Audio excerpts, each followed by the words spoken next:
દેશમાં એક અત્યંત કપરી પરિસ્થિતિમાં આ ચૂંટણીનો સામનો થઈ રહ્યો છે. આપણા દેશે આઝાદ થયા પછી 17 સંસદની ચૂંટણીઓ થઈ. વિશ્વમાં એક નામના કેળવી હતી કે ભારતમાં એક પરિપક્વ લોકશાહી છે.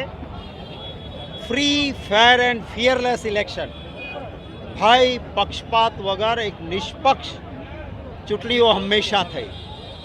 પહેલી વખત એવું બન્યું છે કે દુનિયાભરના લીડિંગ ન્યૂઝપેપર, અગ્રેસર અખબારો અને ચેનલો એ ભારતની તટસ્થ લોકશાહી સામે પ્રશ્નાર્થ ઊભો કરે છે. કારણ એ જ છે કે ભારતીય જનતા પાર્ટીએ કામના બદલે કારનામા કર્યા છે અને એ કારણે ભારતની જનતાનો રોષ છે એમના સામે. ત્યારે આ સમયે બંધારણના રક્ષણ માટે, દેશવાસીઓને મોંઘવારી, બેરોજગારી, વાણી સ્વતંત્રતા, અનેક મુશ્કેલીઓના પ્રશ્નોને ખાળવા માટે લાઇક માઇન્ડેડ પાર્ટી, સમાન વિચારધારાના લોકોએ ઇન્ડિયા ગઠબંધન પેદા કર્યું. આ ઇન્ડિયા ગઠબંધન વૈચારિક રીતે એક થયેલા એવા લોકો છીએ કે જેમને સ્વાર્થ માટે નહીં, દેશની ચિંતા કરીને એકત્રિત થયા છે. ત્યારે અહીં દલો કા નહીં, દિલો કા મિલન એ રીતે કામ કરીએ છીએ.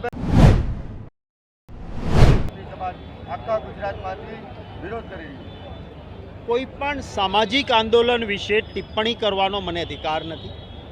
સમાજ સમાજની રીતે કામ કરતો હોય છે, પણ એટલું ચોક્કસ કહીશ કે અમારે સૌએ કોઈ પણ શબ્દ બોલતા પહેલાં 10 વખત વિચાર કરવો જોઈએ. ભારતીય જનતા પાર્ટીના નેતાઓ ટૂંકા સ્વાર્થ માટે, વોટ બેંક પોલિટિક્સ માટે, કોઈને ખુશ કરો તમે વાંધો નથી, પણ કોઈને ખુશ કરવા માટે કોઈને નારાજ કરો, ફરી પાછા એમને ખુશ કરવા માટે, દાખલા તરીકે રાજપૂત સમાજની માફી માંગવા માટેનો એક કહે તો પણ એક અહંકાર સાથે કે મારી પાર્ટીને નુકસાન જાય છે એટલે હું કહું છું. જે ફંક્શનમાં ગયો હતો એ નકામું હતું, કોઈ કામનું નહોતું, એમ કરીને પાછું દલિત સમાજનું અપમાન કરવાનું. ભૂતકાળમાં લેઉવા પાટીદાર સમાજ વિશે બેફામ વાણીવિલાસ, બનાસકાંઠામાં માલધારી સમાજ વિશે વારંવાર વાણીવિલાસ. એટલે આ એક વખત ભૂલ નથી, અનેક વખત એમણે ભૂલો કરી છે, પણ એ પ્રશ્ન અંગે હું વિશેષ નહીં કહું. કોંગ્રેસમાં અમુક જગ્યાએ સીટો પર ઉમેદવાર જાહેર નથી થયા, આની પાછળનું કારણ શું ને ક્યારે જાહેર? આ અમારી એક સ્ટ્રેટેજી છે. હજી જાહેરનામું બહાર પડશે 12 એપ્રિલે. ફોર્મ ભરવાની વિધિ 12 એપ્રિલથી શરૂ થશે. અમારે જ્યાં એક્સરસાઇઝ કામ કરવાનું હતું એ બહુ એડવાન્સ કરી લીધું છે. કેટલાકને અમે કાનમાં વહેલાઈ કહી દીધું હતું હાઈકમાન્ડ દ્વારા, દિલ્હી દ્વારા. કેટલાક લોકોને અમે જાહેર પણ કર્યા છે.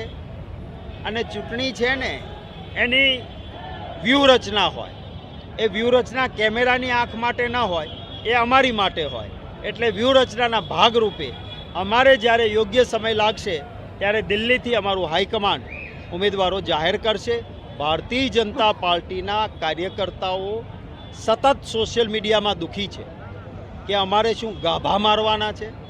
કેડર બેઝ કહેનારી પાર્ટીમાં જેમણે ખૂબ મહેનત કરી છે એના ઉપર કાલ સુધી જે કોંગ્રેસનો નેતા ભાજપને બેફામ ગાળો બોલતો હતો, હલકી ભાષામાં જે પ્રવચનો કરતા હતા, એમને ભાજપના કાર્યકર્તાના ખભે મૂકવાનો પ્રયત્ન ભારતીય જનતા પાર્ટીએ કર્યો છે.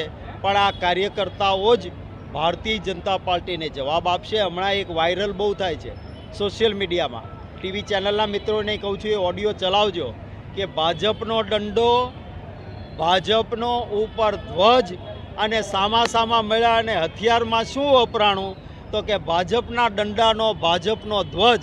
માથા કોના ફૂટ્યા કે ભાજપવાળાના. માર ખાનારા કોણ હતા? ભાજપવાળા. મારનારો કોણ હતો કે ભાજપવાળો. એટલે આ ભાજપમાં ચાલે છે.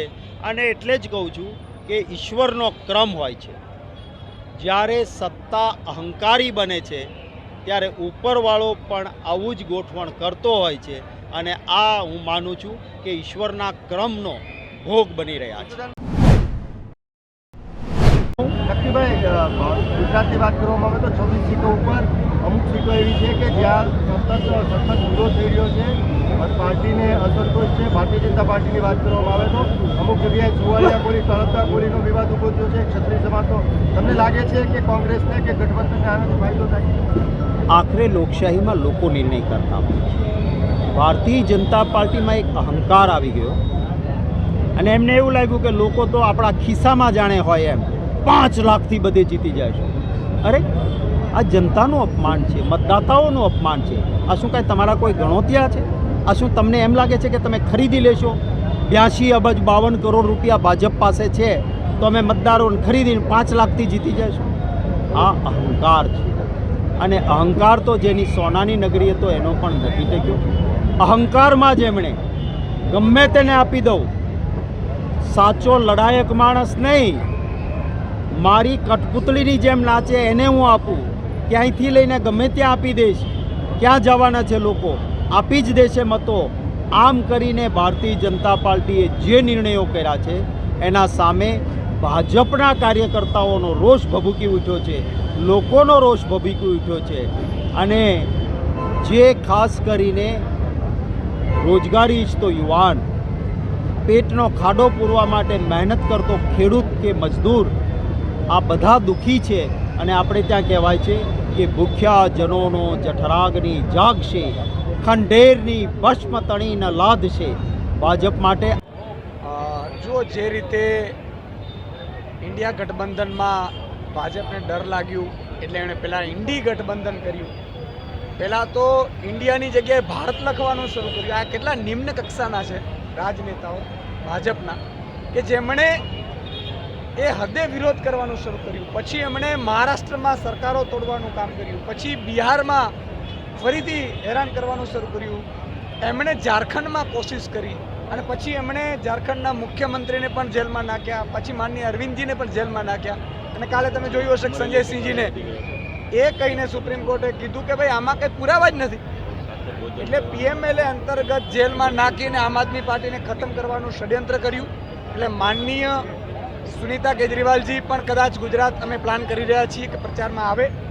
અને હેમંત સોરેનના જે વાઇફ છે કલ્પનાબેન સોરેન, એમની સાથે પણ અમારી ચર્ચા ચાલી રહી છે. સાથે સાથે ઇન્ડિયા ગઠબંધનના તમામ લીડરો 26 બેઠક કઈ રીતે જીતી શકીએ એના માટે અમે લાગી પડ્યા છીએ. આજે પણ તમે જોયું હશે.